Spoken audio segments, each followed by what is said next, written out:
So let's talk about bookmaking. Here's the book that I've put together. There's lots of different styles of books that you can do. This is just one way that I've been taught how to make a book that you can draw or mark into, write. But it has several features. It has the cover, front and back, that we're going to be decorating.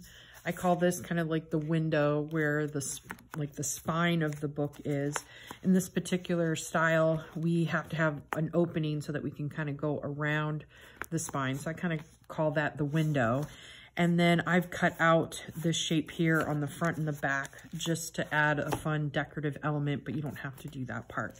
On the inside, I have my inside covers of the book. And then these pages here, these groupings of pages, these are called signatures. So instead of trying to stitch all of these together, they divide up a book. So each one that you see here that has patterned paper wrapped around it, this is called a signature. The paper has been folded in half and nestled together to create like a small little book that's going to go in a bigger book. So all of these patterns on your paper that's in your book, including the cover, these are all your designs and textures that you can create with painting materials. So you're going to start with probably about 5 to 6 drawing pieces of paper, or pieces of paper that, you know, you could use watercolor, you could use drawing. I use drawing paper to keep costs down. Like I said, it's 12 inches by 18 inches.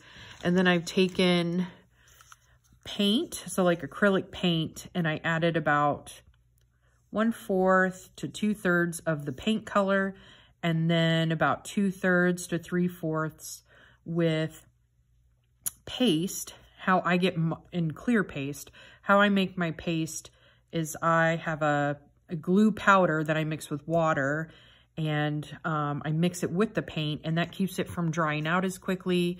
It doesn't weigh down the paper, because if you just take acrylic paint to it, you can get it somewhat heavy. So this helps kind of water it down, but without using water. Instead, you can use paste, which it'll stick better. And like I said, it won't dry out as quickly. So to apply the paint, you know, I used a craft stick to kind of mix it up. I like to use a foam brush, because if you use really nice brushes, it has glue in it. It's going to kind of ruin your brushes unless you wash them out right away. So I suggest applying with a sponge brush. Over top, you can make textures with anything around you that has texture.